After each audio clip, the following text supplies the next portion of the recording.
भंडाऱ्यामध्ये truck चालकांच्या संपाचा बस प्रवाशांना फटका बसलाय।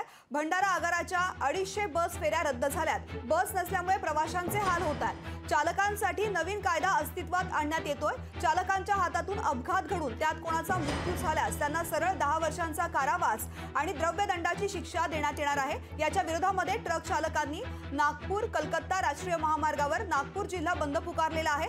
या बस फेऱ्या रद्द झाल्यामुळे सुमारे 7 लाखांचा फटका भंडारा आगाराला बसला असून यामध्ये प्रवाशांची सुद्धा गैरसोय होतीये। याचाच आढावा घेतलेला आहे आमचे प्रतिनिधी सरवर शेख यांनी।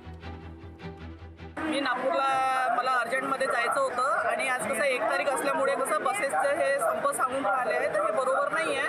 कारण पब्लिक सिटी पूर्ण कसं कोणी तात्पुरत्याने कोणी म्हणजे अर्जंट कामाने बाहेर जाऊन राहिले आहे, कोणी कोणाला कोणतं पेशंटचं काम आहे काही आहे। आणि ॲक्च्युली मला पण आता कोणी सिरियस आहे माझे नातेवाईक, तर मला तिथेच जायचं होतं अर्जंटमध्ये, म्हणून मी इथे आली होती भंडाऱ्याला। तर भंडाऱ्यावरून मला आता माझ्या अर्जंट पेशंटकडे जायचं आहे, तर आता मी काय करणार आता इथून कोणती सुविधा नाही आहे नागपूरला जाण्याकरता। आणि मोद्यापासून तर म्हणतात की पार्टीपर्यंत पूर्ण स्थायिक आहे, तिथे पूर्ण संप लागलेला आहे। तर आम्ही आता कशाने जा, हे बरोबर नाही आहे की 1 जानेवारीपासूनच म्हणजे असं संप इथे हे केलं आहे। कॉलेजच्या कामानिमित्त नागपूर विद्यापीठामध्ये जात आहे।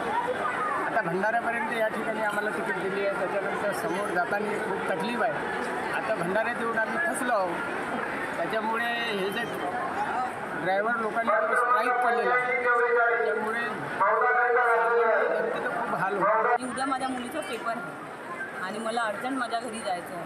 हा मोठा प्रॉब्लेम आहे आणि आज 1 तारीख असल्यामुळे माझ्या भाच्याकडे आम्ही थर्ड बस बनवायला आलो आणि आता मी खूप फसलो। आम्हाला खूप प्रॉब्लेम होतो। उद्या माझ्या मुलीला पेपर द्यायला जेवून द्या, मी दुसऱ्याकडे ठेवून आली तिला। आता कसं जायचं मला, हा मोठा प्रॉब्लेम आला आहे माझा। लोकशाही मराठी ऐका, पहा, जागरूक रहा।